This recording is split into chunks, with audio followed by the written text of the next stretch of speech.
kayo napasya? Kasi ho, gusto niya magbakasyon. O sana nagpasabi kayo nang sa ganun napasundo kayo dalawa. Kasi ho, nagmamadali kami. Si Kuya Perhel nga pala. Hey, Rosad. Ang sabi sa akin ni Inday ay kaninang umaga para siya umalis, kaya hindi kami nagkita. Ang mabuti pa magpahinga muna kayo pagkatapos ay kumain tayo. Ay, nakakapagod ang Ang mabuti pa magpahinga muna kayo pagkatapos ay kumain tayo. Ay, nakakapagod ang biyahe. Natarantang beauty ko sa init at alikabok?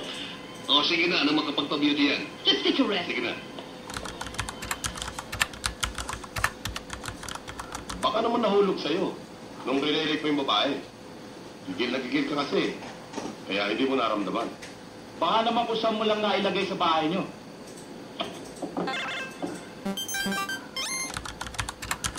Naitanong ko na sa mga mate namin. Wala silang nakita. Ang mahirap pa nito. Baka may nakakuha nun. Sa bahay. Ang gawin pa evidensya niya at watching laban sa'yo. Baka naman nakuha ng asawa ng babae. Ano naman ang gagawin mo ngayon? Ang mabuti pa magpahinga na kayo.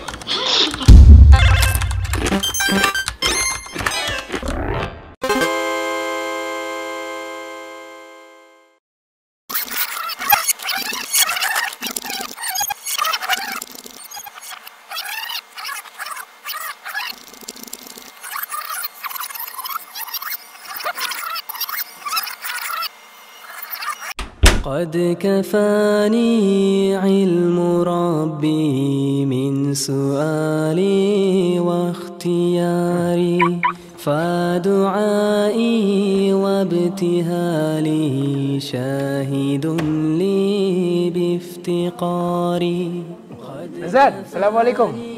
علم ربي من سؤالي Waalaikumsalam warahmatullahi wabarakatuh. Kamusta pala ang office? Medyo nakakapagod kaya umuwi na ako. Si Monay pala, nasaan na?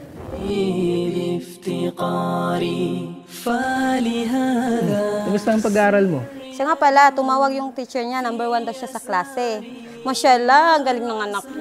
Siyempre, saan pa magmamana yun kundi sa tatay? Ang yabang. Hindi, totoo yan ha. Siya nga pala, meron na ba makain? May pinapaluto na akong ulam, paborito mo, tsaka magustuhan. Masyadong, siguradong masarap yun. Siya nga pala, nagsala na kayo? Di pa, sabay na tayo magsala. Masyadong. So, importante yung sala dahil obligasyon ng mga Muslim yun. Aisha reported, the Messenger of Allah, peace and blessing be upon him, said, the best of you are the best to their families, and I am the best to my family. When your companion dies, then do not abuse him.